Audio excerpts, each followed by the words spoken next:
السلام علیکم۔ کہانی نمبر 23 میں خوش آمدید۔ آج کی کہانی کا عنوان ہے حضرت نوح علیہ السلام۔ بہت زمانے پہلے جب زمین پر انسانوں کی تعداد بڑھنے لگی، لوگ آہستہ آہستہ اللہ تعالیٰ کو بھولتے چلے گئے۔ شروع میں وہ نیک لوگوں کی عزت کرتے تھے، مگر وقت گزرنے کے ساتھ ساتھ انہی نیک لوگوں کے مجسمے بنا کر ان کی عبادت شروع کر دی۔ یوں شرک زمین پر عام ہو گیا۔ لوگ بتوں کے سامنے جھکتے، ان سے دعائیں مانگتے اور اللہ کو بھول چکے تھے۔ ان بتوں کے نام ود، سوا، یعوث، یعوق اور نسر تھے۔ ہر گھر میں بت تھے، ہر دل میں گمراہی۔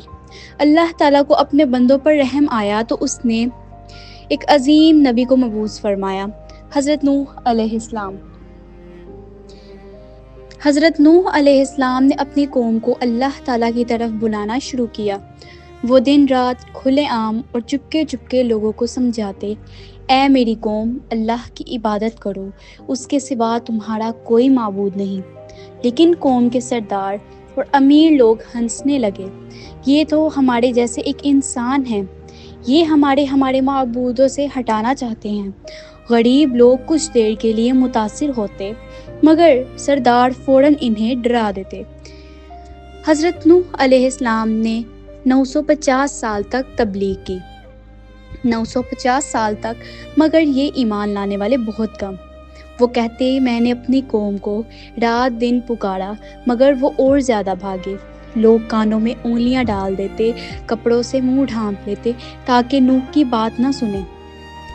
قوم نے نوح کو جھٹلایا، مذاق اڑایا، پاگل کہا، یہاں تک کہ دھمکیاں بھی دیں، اور یہاں تک کہ کہنے لگے اگر تم باز نہ آئے تو ہم تمہیں سنگسار کر دیں گے۔ حضرت نوح علیہ السلام صبر کرتے رہے، دعا کرتے رہے۔ آخر ایک دن طویل صبر کے بعد حضرت نوح علیہ السلام نے اللہ تعالیٰ سے عرض کیا، اے میرے رب، زمین پر کسی کافر کو باقی نہ چھوڑ، کیونکہ یہ اپنے بچوں کو بھی گمراہ کریں گے۔ یہ بد دعا کسی غصے میں نہیں بلکہ اللہ کے حکم سے تھی۔ کشتی بنانے کا حکم دیا گیا۔ اللہ نے فرمایا، نوح، ہماری نگرانی میں ایک کشتی بناؤ۔ یہ حکم سن کر قوم اور زیادہ ہنسنے لگی، کیونکہ نہ کوئی سمندر تھا، نہ بارش کے آثار۔ نوح علیہ السلام لکڑیاں جمع کرتے، کیل لگاتے، کشتی بناتے اور قوم مذاق اڑاتی۔ حضرت نوح علیہ السلام کہتے، آج تم ہنستے ہو، کل ہم ہنسیں گے۔ ایک دن اللہ تعالیٰ کا حکم آیا، جب تنور سے پانی ابلنے لگے تو جان لو کہ عذاب آ گیا۔ اچانک آسمان سے موسلادھ بارش، زمین سے چشمے پھوٹ پڑے، پانی ہی پانی ہر طرف۔ اللہ تعالیٰ کے حکم سے ہر جانور کا ایک جوڑا، ایمان والے مرد و عورت، کشتی میں سوار ہونے لگے۔ حضرت نوح علیہ السلام نے اپنے بیٹے کو پکارا، بیٹے، ہمارے ساتھ سوار ہو جاؤ، کافروں میں شامل نہ ہو۔ اس نے جواب دیا، میں پہاڑ پر چڑھ جاؤں گا، وہ مجھے بچا لے گا۔ حضرت نوح علیہ السلام نے کہا، آج اللہ کے عذاب سے کوئی نہیں بچ سکتا۔ ایک بڑی موج آئی اور بیٹا ڈوب گیا، پورا علاقہ ڈوب گیا، محل، بت، یہاں تک کہ طاقتور لوگ، سب کوئی ختم ہو گیا۔ کشتی کئی مہینوں تک پانی پر چلتی رہی۔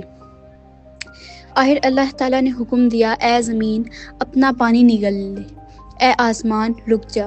کشتی پہاڑ جوڑی پر آ کر ٹھہر گئی۔ حضرت نوح علیہ السلام کشتی سے اترے، اللہ کا شکر ادا کیا، زمین دوبارہ آباد ہوئی، انسانیت کو ایک نئی زندگی ملی۔ اسی لیے حضرت نوح علیہ السلام کو دوسرا باپ انسانیت کہا جاتا ہے۔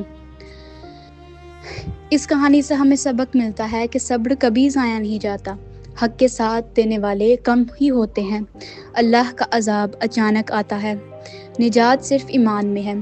اگر آپ چاہیں تو میں اسی کہانی کا یوٹیوب پر ایک نیا پارٹ بھی لاؤں گی۔ امید کرتی ہوں کہ آپ کو یہ کہانی اچھی لگی ہوگی۔ اگر اچھی لگی تو میرے چینل کو سبسکرائب کریں، لائک کریں، شیئر کریں، بیل آئیکن کو پریس کریں تاکہ آپ کو اس طرح کی اور بھی اسلامی کہانیاں مل سکیں۔ ملتی ہوں آپ سے آنے والی کل کی نئی کہانی میں، تب تک کے لیے اللہ حافظ۔